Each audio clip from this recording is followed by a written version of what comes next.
नमस्कार दोस्तों, आज मैं आपके लिए बांसुरी पर सुने जाने वाली शीतला माता की कहानी लेकर आई हूँ। अगर आपको ये कहानी पसंद आए तो नीचे कमेंट बॉक्स में शीतला माता की जय अवश्य लिखें। तो आइए सुनते हैं शीतला माता की कथा। एक समय की बात है, किसी गांव में एक ब्राह्मण अपने परिवार के साथ रहता था। उसके परिवार में 2 बेटे और बहुएं थीं। दोनों बहुओं की शादी के बहुत समय बाद 2 पुत्र हुए थे। एक समय शीतला अष्टमी का त्योहार आया तो शीतला अष्टमी की रात को ब्राह्मणी और उसकी बहुओं ने मिलकर ठंडा भोजन तैयार किया। उसके बाद शीतला अष्टमी के दिन उन्होंने अपनी सास के साथ शीतला अष्टमी की पूजा करी और कथा सुनी। कथा सुनने के बाद दोनों बहुओं ने सोचा कि हमारे तो बच्चे छोटे हैं, यदि हमने बासी भोजन खाया तो वे बच्चों को नुकसान करेगा। ऐसा सोचकर उन दोनों ने चुपचाप जानवर का भोजन बनाने के बहाने से चूल्हे में 2 बाटियां डाल दी और उनका चूरमा बनाकर खा लिया। इसके बाद दिन चढ़ने पर जब दोनों बहुएं अपने अपने बच्चों को उठाने गईं, तो उनके होश उड़ गए। उनके दोनों बच्चों की सांसें नहीं चल रही थी। यह सब शीतला माता के प्रकोप से हुआ था। विवश होकर दोनों बहुओं ने चूरमे की सारी बात अपनी सास को बता दी। तब ब्राह्मणी ने अपने बहुओं से कहा, तुम दोनों ने शीतला माता का अपमान किया है। तुम दोनों मेरे घर से निकल जाओ और इन दोनों बच्चों को जीवित लेकर ही मेरे घर में वापस आना।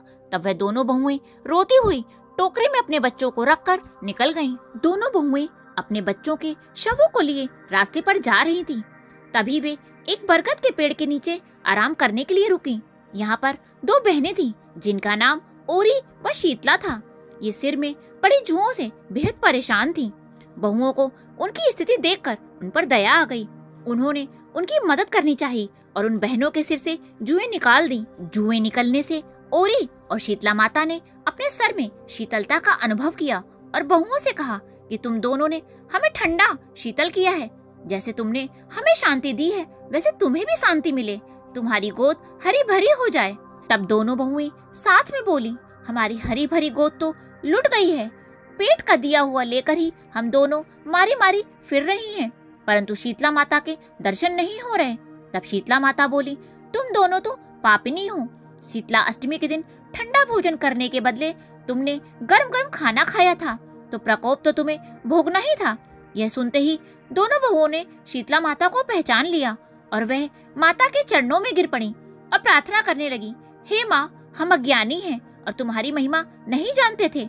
अनजाने में हमने यह पाप किया है, हमें क्षमा करें माँ, ऐसा काम हम दोबारा कभी नहीं करेंगे। उनका पश्चाताप देखकर दोनों माताएं प्रसन्न हो गईं और शीतला माता ने उनके बच्चों को फिर से जीवित कर दिया। तब वह दोनों अपने बच्चों को लेकर अपने घर की ओर चल दी। दोनों बच्चों को जीवित देखकर पूरा परिवार बहुत प्रसन्न हुआ।